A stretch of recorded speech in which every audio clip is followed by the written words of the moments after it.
Hi, I'm Quentin Schultz, author of the book Communicating with Grace and Virtue. I'd like to talk with you about chapter 3 of the book, which is about communicating responsibly, especially listening. And I think listening is the most important communication skill there is. Let me begin with a story of what happened to me. I was a fairly new university professor teaching communication. And my mother, who was a paranoid schizophrenic, lived not far from us. And one day after work, leaving campus, I was going to visit her.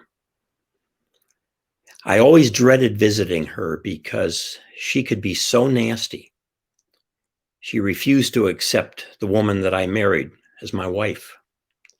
She refused to accept our son when our first child was born. She was always critical, but I felt a responsibility and obligation to do the best I could as her son and to love her the best I could. So I stopped by her place, knocked on the door. She opened the door a little bit, looked out to see it was me and invited me in. And I sat down at her little kitchen table with her. And I don't know where this came from exactly, but driving over to see her, I had the thought, I wonder what it was like for her growing up during the Great Depression. And so after I sat down with her, there was a little bit of awkward silence. And I said, Mom, what was it like for you growing up during the Great Depression? And she started out slowly and then started telling me about the difficulties in her family and how little money they had and some young people that they took in. And she went on and on with this. It was remarkable. She started bringing me into her life back then and the difficulties. And she started to get emotional and crying about it. And I started to cry. And it was the first time in my life that I felt such empathy for my own mother that I felt like I was loving her. The first time. Listening is tremendously powerful. Tremendously powerful. To listen well to others is to love them. It is to care for them. It is to respect what's in their minds, what's on their hearts. And it connects us to other people, even just to listen.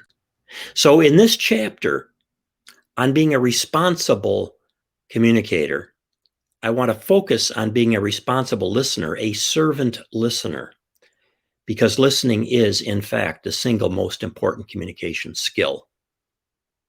So let's get into it. Responsibilities of the servant communicator includes being responsible for accepting the responsibility. Second, responsible for speaking wisely, well, and charitably. This is speaking. But with this particular chapter and in this video, I'm going to focus on listening. Number 3, responsible for listening. To accept that responsibility, we have to accept it. It doesn't necessarily come automatically. We're always going to be in the way of our own listening. We are going to be the problem. But accepting the responsibility is the place to begin, to become a better listener. So what I'd like to do in this particular video is look at some of the listening skills that are most important, hoping that you will, in fact, become a better listener yourself. Number 1, being present in body, mind, and heart. Being present. When we're with somebody else and listening, we are there, avoiding distractions. We're present. We focus on the other rather than ourself. Our tendency will be to focus on what we're thinking, what we're feeling. That's not what's most important for listening. What are they feeling? What are they thinking? That's what we want to get to. We have to avoid assumptions. Our tendency going into all listening is to use our assumptions, to base what we hear based on what we're assuming and even what we want to assume, what we want to come out. But that's not what we should do. I think that the opposite of listening might actually be assuming. Number 4, repeat back to others.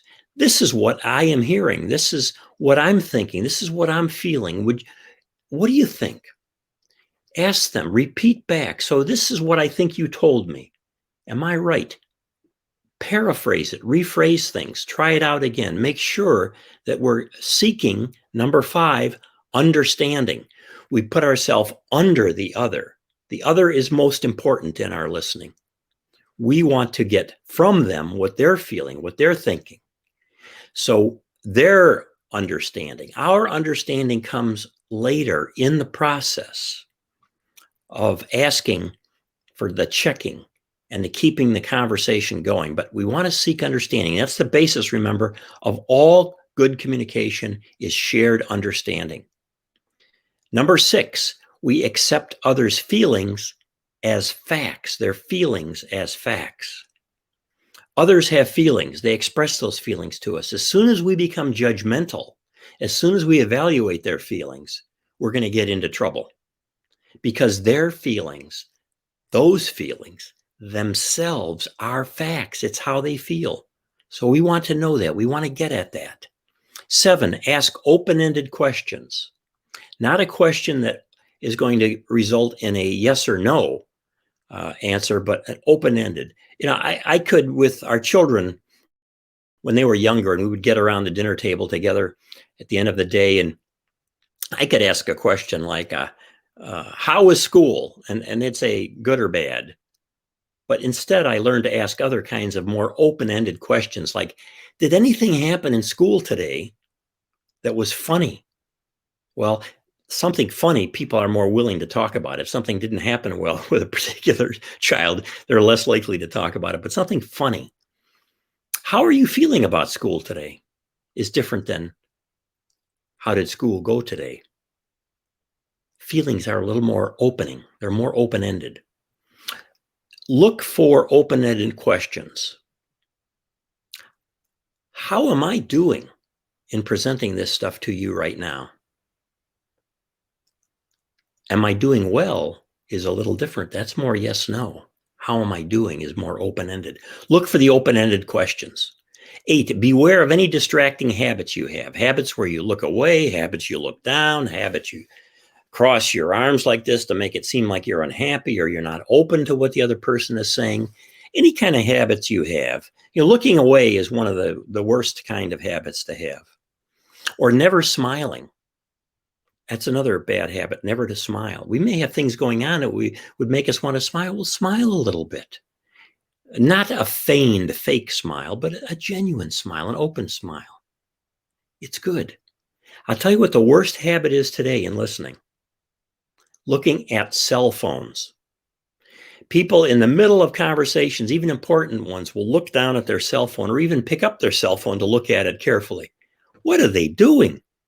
Terribly distracting habit. So stay away from that one. Beware of your own distracting habits and even be willing to ask other people, do I have any habits that seem to get in the way of our communication or in the way of my listening? Number 9, offer verbal and nonverbal encouragement. Oh, yeah. I see. Yes.